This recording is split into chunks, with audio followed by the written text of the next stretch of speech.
అందరికీ నమస్కారం. రేపు 27న జరగబోవు గ్రాడ్యుయేట్స్ ఎమ్మెల్సీ ఎలక్షన్లో గ్రాడ్యుయేట్స్ అందరూ ఈ యొక్క ఎన్డీఏ కూటమి అభ్యర్థి అయినటువంటి శ్రీ పేరాబర్తల రాజశేఖరం గారికి మొదటి ప్రాధాన్యత ఓటును వేసి అఖండ మెజారిటీతో గెలిపించాలని అందరినీ కూడా కోరుతున్నాము. ఈ రాష్ట్రంలో గత ప్రభుత్వంలో అంతా విధ్వంస పాలన జరిగింది. జాబు క్యాలెండర్ ఇస్తానని చెప్పి జాబు క్యాలెండర్ ఇవ్వనటువంటి పరిస్థితులు మనందరం చూసాం. అలాగే గడిచిన 5 ఏళ్లలో కూడా డిఎస్సి అనేది అసలు కనిపించనే లేదు. ఆ డిఎస్సి అనేది అసలు పిలుపునే ఇవ్వలేదు. నిరుద్యోగులకి అన్ని విధాలుగా కూడా నష్టమే జరిగింది. గత 5 ఏళ్ళుగా గ్రాడ్యుయేట్స్ అందరూ కూడా ఖాళీగా ఉండిపోయి ఏ విధమైన ఉద్యోగ అవకాశాలు లేక ఇప్పటికే చాలా ఇబ్బందులు పడుతున్నారు. ఎవరైతే ఈ డిఎస్సిలో పాల్గొని టీచర్ జాబుల కోసం ఎదురు చూస్తున్నారో వాళ్ళందరికీ కూడా గౌరవనీయ ముఖ్యమంత్రి వర్యులు శ్రీ నారా చంద్రబాబు నాయుడు గారి అధ్యక్షతన డిఎస్సి నోటిఫికేషన్ కూడా ఇవ్వడం జరిగింది. త్వరలో ఈ డిఎస్సి ద్వారా టీచర్ల ఉద్యోగాలన్నీ కూడా భర్తీ చేయడం జరుగుతుంది. ఇవన్నీ దృష్టిలో పెట్టుకోవాలి. అదేవిధంగా చూస్తే నిరుద్యోగులకు ఉద్యోగ అవకాశాలు పుష్కలంగా కూడా రావడానికి అన్ని ప్రయత్నాలు జరుగుతున్నాయి. 20 లక్షల ఉద్యోగాలు ఇవ్వాలన్న సంకల్పంతో మన గౌరవ ముఖ్యమంత్రి వర్యులు శ్రీ నారా చంద్రబాబు నాయుడు గారు, ఉప ముఖ్యమంత్రి వర్యులు శ్రీ కొణిదెల పవన్ కళ్యాణ్ గారు, మన మానవ వనరుల శాఖ మంత్రి వర్యులు శ్రీ నారా లోకేష్ గారు కూడా పూర్తి స్థాయిలో దాని మీద పనిచేయడం జరుగుతుంది. ఇప్పటికే చాలా కంపెనీలు తీసుకొచ్చారు. నిరుద్యోగ వ్యవస్థను అంతటా కూడా నిర్మూలించి ప్రతి ఒక్కరికి ఉద్యోగాలు ఇచ్చే దిశలో పనిచేస్తున్నారు అందరూ కూడా. కాబట్టి మనం నిరుద్యోగ సమస్య పరిష్కరించాలి అని అంటే కూడా మనకు చాలా అవసరం ఉంది ఈ ప్రభుత్వంతో.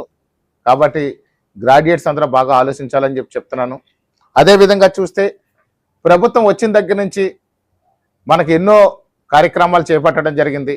ఆర్థిక పరిస్థితి చాలా అంతంత మాత్రంగా ఉండి అసలు ఆదాయం లేని పరిస్థితుల్లో ఆంధ్రప్రదేశ్ ఉండిపోతే ఆ పరిస్థితి నుంచి అప్పులు మేనేజ్ చేసుకుంటూ రాష్ట్రం సంక్షేమాన్ని ఒక పక్కనే ఎప్పటికప్పుడు అమలు చేస్తూ, అదేవిధంగా చూస్తే అభివృద్ధిని మరో పక్క చేస్తూ సంక్షేమం అభివృద్ధి జోడెద్దుల పాలనలాగా ముందుకు తీసుకెళ్తూ కూడా ఏ రోజుకి ఆ రోజు అప్డేట్ చేసుకోవడం జరుగుతుంది.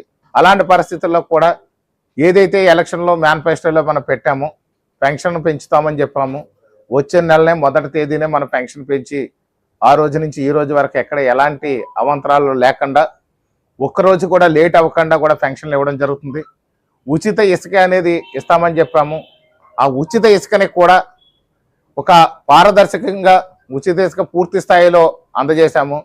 ఇసుక కొరత అనేది లేదు, ఇసుక దోపిడీ లేదు. ఉచిత ఇసుక అందరికీ అందేలాగా ఈ ప్రభుత్వం చర్యలు చేపట్టింది. అదేవిధంగా చూస్తే 1670 కోట్ల రూపాయలు రైతులందరికీ కూడా అన్యాయంగా బకాయిలు పెట్టేసిపోతే గత ప్రభుత్వ హయాంలో రైతులందరూ కూడా గొగ్గోలు పెడుతుంటే ధాన్యం అమ్మిన తర్వాత కూడా 6 నెలలు 7 నెలలు కూడా పేమెంట్లు ఇవ్వకుండా రైతులను ఇబ్బంది పెడితే ఈ యొక్క ఎన్డీఏ ప్రభుత్వం రాగానే ఇమీడియట్గా కూడా 1670 కోట్ల రూపాయలు రైతుల బకాయిలు తీర్చడమే కాకుండా రైతులకి కూడా ధాన్యం ఏదైతే కొనుగోలు జరుగుతుందో ఈ కొనుగోలు జరిగిన 24 గంటల్లో కూడా రైతులందరి అకౌంట్లో కూడా ఆ డబ్బులు వేసేయడం జరిగింది. రైతులకి అందరికీ కూడా ఈ ప్రభుత్వం మంచి సపోర్ట్గా ఉంది. రైతుల సంతోషాన్ని చూస్తుంది. అదేవిధంగా చూస్తే రైతులు ఆనందిస్తున్నారు. గత ప్రభుత్వంలో పడిన కష్టాలు ఈవేళ లేవు. ఆ కష్టాలన్నింటికి కూడా ఈ ప్రభుత్వం మాకు రైతులందరికీ మంచి చేసింది అనే విధంగా కూడా రైతులందరూ కూడా మాట్లాడడం అనేది మనం చూస్తున్నాము. అదేవిధంగా చూస్తే ఈ లిక్కర్ అనే దాంట్లో కూడా మనం ఖచ్చితంగా ఈ లిక్కర్ దోపిడీ చేస్తూ అధిక రేట్లకు అమ్ముతూ నాణ్యం లేనటువంటి లిక్కర్ని అమ్మినటువంటి పరిస్థితులు మనం గత ప్రభుత్వ హయాంలో చూసాము. అదేవిధంగా ఆ లిక్కర్ని రద్దు చేసి ఆ రోజు మేనిఫెస్టోలో చెప్పడం జరిగింది. దాన్ని రద్దు చేస్తాము, నాణ్యమైన లిక్కర్ని తక్కువ రేట్లకి అమ్ముతామని చెప్పేసి ఆ రోజు మేనిఫెస్టోలో పెట్టడం జరిగింది. ఆ రోజు ఎలక్షన్ ముందు ఏదైతే మాట ఇచ్చామో దాని ప్రకారం కూడా లిక్కర్ ఇష్యూ కూడా ఎక్కడ లేవనెత్తే పరిస్థితి లేకుండా ఎక్కడ ఏ ఇబ్బంది లేకుండా కూడా సక్రమంగా కూడా లిక్కర్ అనేది తక్కువ రేట్లకి నాణ్యమైన లిక్కర్ కూడా అందజేస్తున్నాం. దానివల్ల ప్రజలు ఒక డబ్బు సేవ్ అవుతమే కాకుండా ఎవరైతే కొంచెం మద్యం ప్రియులు ఉంటారో వాళ్ళకు డబ్బు సేవ్ అవుతుంది, మరో పక్క వాళ్ళ ఆరోగ్యం కూడా వాళ్ళకి సక్రమంగా ఉండే విధంగా కూడా మనం చర్యలు తీసుకున్న ప్రభుత్వం. ఉచిత గ్యాస్ అని చెప్పాము. ఉచిత గ్యాస్ సిలిండర్ సంవత్సరానికి ప్రతి మహిళలకు కూడా 3 సిలిండర్లు ఇస్తామన్నాం. 3 సిలిండర్లు కూడా ఆ మాట నిలబెట్టుకొని ఇమీడియట్గా 3 సిలిండర్లు కూడా ఇవ్వడం జరిగింది. మహిళలందరూ ఈరోజు ఆనందిస్తున్నారు. ఏదైతే ఎన్డీఏ కూటమిలో ఎలక్షన్ల ముందు చెప్పారో, మేనిఫెస్టోలో చెప్పారో అది కూడా అమలు చేశారని చెప్పి మహిళలందరూ కూడా ఆనందిస్తున్నటువంటి పరిస్థితి మనం చూసాం. డిఎస్సి నోటిఫికేషన్ అనేది మనం ఏదైతే చెప్పామో డిఎస్సి నోటిఫికేషన్ కూడా ఇచ్చాం. త్వరలో డిఎస్సి భర్తీలు కూడా జరుగుతాయి. అదేవిధంగా చూస్తే మనం గత ఎలక్షన్లో చూస్తే మనం చాలా ఇబ్బందులు పడ్డాం. ముఖ్యంగా చూస్తే టీచర్లందరూ కూడా గుర్తించుకోవాల్సినటువంటి విషయం, నా విన్నపం టీచర్లకి ఏంటంటే, మీరు గురువులు బాగా గుర్తు చేసుకుని ఈ యొక్క కూటమి ఎమ్మెల్సీ అభ్యర్థిని గెలిపించాల్సినటువంటి అవసరం ఉంది. ఎక్కడ ఎలాంటి ప్రలోభాలకు లోను కావద్దని చెప్పి మిమ్మల్ని అందరూ కూడా విన్నవించుకుంటున్నాను నేను. ఎందుకంటే గత వైసీపీ పాలనలో ఈ గురువులైనటువంటి గురువు అనేవాడు దైవంతో సమానం అని చెప్పేసి మన పురాణాలు ఇతిహాసాలు చెప్తుంది. అలాంటి పరిస్థితుల్లో ఈ గురువులందరినీ కూడా దగ్గర పెట్టి మందు అందించిన విషయాన్ని మీరు అందరూ గుర్తు చేసుకోవాలి. ఈ యొక్క లిక్కర్ని, బ్రాందీ, విస్కీ, జిన్ ఇవన్నీ దగ్గరుండి మీ చేత అమ్మించినటువంటి వైసీపీ ప్రభుత్వాన్ని మీరు ఒకసారి గుర్తు చేసుకోవాలి. ఎలాంటి విధ్వంసం పాల్పడ్డారో, ఎన్ని రకాలుగా ఇబ్బంది పడ్డారో. టీచర్లు సినిమా టికెట్లు అమ్మడం ఏంటి, టీచర్లు మందు అమ్మడం ఏంటి, టీచర్లు బాత్రూంలు ఫోటోలు పెట్టడం, బాత్రూంలు కడిగించడం అనే పనులు ఎలాగ ఎంత దారుణంగా చేయించారో వీరందరూ కూడా, టీచర్లు అందరూ కూడా, మీరు ఉపాధ్యాయులు, గురువులు వీరందరూ కూడా గుర్తు చేసుకుని ఆ గుర్తు ఎరిగి వీరందరూ కూడా కూటమి అభ్యర్థి పేరాబత్తుల రాజశేఖరం గారికి ఓటు వేయాలని చెప్పి మరోసారి మిమ్మల్ని కోరుతున్నాను. అదేవిధంగా చూస్తే ఏదైతే రాబోయే రోజుల్లో మనకి రేపు జూన్కే మన ఇక్కడ ఖచ్చితంగా సూపర్ 6లో ఉన్నటువంటి ఉచిత బస్సు పథకం ఏదైతే మహిళలందరికీ ఉచిత బస్సు ఏదైతే ఉందో రేపు జూన్లో మనం ఇస్తున్నాము. ఎందుకంటే పాడైపోయిన బస్సులతో ఈ యొక్క ఆంధ్రప్రదేశ్ రోడ్డు రవాణా వ్యవస్థ అనేది గతం నుంచి ఉంది. గత ఏదైతే వైసీపీ పాలనలో ఒక్క బస్సు కూడా కొనుగోలు అనేది చేయడం జరగలేదు. కాబట్టి ఆ బస్సులు కొనుగోలు చేయకపోవడం వల్ల బస్సులు పాడైపోయి రిపేర్లు ఉండిపోయి ఉంది. ఇప్పుడు 1570 బస్సులను కొనుగోలు చేస్తున్నాం. కొన్ని బస్సులు ఆల్రెడీ డెలివరీ చేశారు, మిగిలిన బస్సులు కూడా వస్తాయి. కాబట్టి జూన్ నాటికి మహిళలందరికీ కూడా, మహిళామ తల్లికి ఏదైతే మాట ఇచ్చామో ఆ ఉచిత బస్సును ఖచ్చితంగా అమలు చేస్తాం. అదేవిధంగా రాబోయే అకాడమిక్ ఇయర్ ఏదైతే రేపు స్కూల్స్ తీస్తారో ఆ టైంకి ఖచ్చితంగా ఈ యొక్క తల్లికి వందనం ఎంతమంది పిల్లలు ఉంటే అంతమంది పిల్లలకు కూడా ఎలక్షన్ల ముందు చెప్పాము. అలాగే సూపర్ 6 మేనిఫెస్టోలో కూడా పెట్టాము. ప్రతి బిడ్డకి కూడా 15,000 రూపాయలు ఇస్తామని. ఖచ్చితంగా తల్లికి వందనం. ఆర్థిక విధ్వంసానికి పాల్పడిన వైసీపీ ప్రభుత్వం నుంచి ఇప్పుడిప్పుడే తేరుకుంటున్నాం. కాబట్టి ఏది ఏమైనా కానీ రేపు జూన్లో అకాడమిక్ ఇయర్లో దానికి ఖచ్చితంగా పిల్లలందరికీ కూడా తల్లికి వందనం అనేది అమలు చేస్తామని చెప్పి మరోసారి గుర్తు చేస్తున్నాను. అదేవిధంగా అన్నదాత సుఖీభవ, ఈ యొక్క రైతులకు ఏదైతే పెట్టుబడి నిమిత్తం డబ్బులు ఇస్తామన్నామో ఈ రేపొద్దున ఖరీఫ్ నాటికి ఏదైతే ఖరీఫ్ నాటి రైతులందరికీ పెట్టుబడులు అవసరం ఉంటాయో ఆ పెట్టుబడి టైంకి కూడా ఖచ్చితంగా దాన్ని కూడా మేము అమలు చేస్తాం.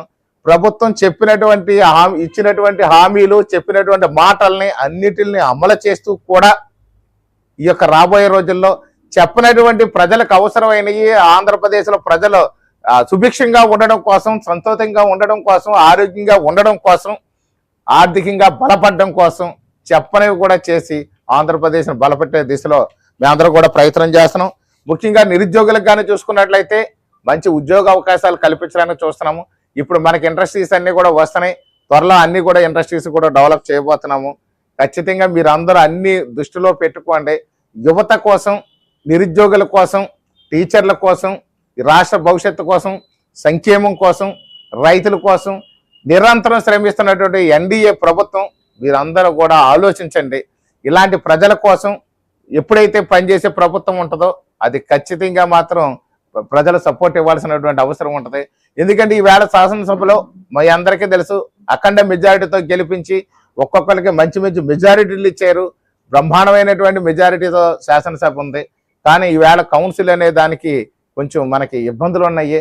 కొన్ని బిల్లులు పాస్ అవ్వాలంటే ఖచ్చితంగా ప్రభుత్వానికి ఎమ్మెల్సీ కూడా అవసరం. అదేవిధంగా మనకి ఎమ్మెల్సీ ఈ రాజశేఖరం గారికి కూడా, పేరాబత్తుల రాజశేఖరం గారికి కూడా ఒక మంచి విద్యావంతులు, దాంతోపాటు ఒక మంచి వ్యక్తే కాకుండా నిరంతరం కూడా పార్టీ కోసం పనిచేసినటువంటి వ్యక్తి, ఒక సామాన్య కుటుంబం నుంచి వచ్చారు. వారు నిరంతరం సేవ చేయడానికి సిద్ధంగా ఉన్నారు. కాబట్టి పేరాబత్తుల రాజశేఖరం గారికి మొదటి ఓటు ప్రాధాన్యతగా ఇచ్చి వారికి ఒకటనే నెంబర్తో మీరందరూ ఓటేసి గెలిపించాలని చెప్పేసి మరీ కోరుతున్నాను. అదే విధంగా చూస్తే ఎవరైతే బయట సాఫ్ట్వేర్ ఇంజనీర్లు గాను ఇతర జాబులు రీత్యా కానీ లేదు ప్రభుత్వ ఉద్యోగాలైనా సుదూర ప్రాంతాల్లో ఉన్న వాళ్ళందరూ కూడా ఆ రోజుని ఖచ్చితంగా 26 ఎటు తిరిగి శివరాత్రి వచ్చింది, 27 వచ్చేసరికి మనకి ఎలక్షన్ కాబట్టి ఆ రోజు సెలవు ప్రకటించింది. ఖచ్చితంగా మీకు కష్టమైనా కొంచెం ఇబ్బంది అయినా ఖర్చు అయినా కానీ మీరు అన్యదా భావించొద్దు. ఈ యొక్క మంచి ప్రభుత్వం అనేది నడపడానికి కావాల్సినటువంటి సపోర్ట్ మీరు ఇవ్వాల్సినటువంటి అవసరం ఉంది. మీరు గ్రాడ్యుయేట్, ఉన్నత విద్య పొందిన వారు, మీరు మేధావులు కాబట్టి మీరందరూ కూడా సపోర్ట్ ఇచ్చి గెలిపిస్తేనే రేపొద్దున్న ఈ రాష్ట్రానికి ఇంకా మంచి భవిష్యత్తు తీర్చిదిద్ది సంక్షేమం అభివృద్ధి చేయడానికి ఉంటుంది, నిరుద్యోగ వ్యవస్థ నిర్మూలించడానికి అవకాశం ఉంటుంది. కాబట్టి ప్రతి ఒక్కరు కూడా మీరు ఆలోచించి మీరు ఆ రోజు ఖచ్చితంగా ఎంత శ్రమ అయినా మీకు ఎన్ని పనులు ఉన్నప్పటికి కూడా ఓటును అనేది వినియోగించుకోవడం మీ బాధ్యత. కాబట్టి గ్రాడ్యుయేట్స్, మేధావులు అందరూ కూడా ఖచ్చితంగా ఈ ఎలక్షన్లో పాల్గొని ఈ ఎలక్షన్లో మీ అమూల్యమైన ఓటుని మన పేరాబత్తుల రాజశేఖరం గారికి వేసి మొదటి ప్రాధాన్యత ఓటును వేసి గెలిపించాలని కోరుతున్నాము. నారా చంద్రబాబు నాయుడు గారికి, పవన్ కళ్యాణ్ గారు, అదేవిధంగా పురంధేశ్వర్ గారు 3 పార్టీలుగా బలపరిచినటువంటి అభ్యర్థి మన పేరాబత్తుల రాజశేఖరం గారు. గౌరవ ముఖ్యమంత్రి వర్యులు, ఉప ముఖ్యమంత్రి వర్యులు బలపరిచి వారు కూడా శ్రమ తీసుకుని పనిచేస్తున్నారు. ఇలాంటి పరిస్థితుల్లో మనకు సెంట్రల్ గవర్నమెంట్ నుంచి కూడా మంచి ఫండ్స్ వస్తున్నాయి, జలజీవన్ మిషన్ ద్వారా కూడా మంచి ఫండ్స్ వస్తున్నాయి. అలాగే అన్నిటిల్లో కూడా మనం అభివృద్ధి దశలో ఉన్నాము కాబట్టి రోజు రోజుకి అభివృద్ధి చెందుతుంది. ఇంకా రాబోయే జూన్ నాటికి పూర్తి స్థాయిలో ట్రాక్ ఎక్కి ఆంధ్రప్రదేశ్ బ్రహ్మాండమైనటువంటి అభివృద్ధి పరుగులు పెడుతుందనే దాంట్లో సందేహం లేదు.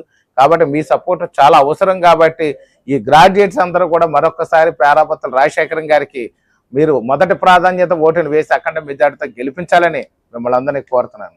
Thank you.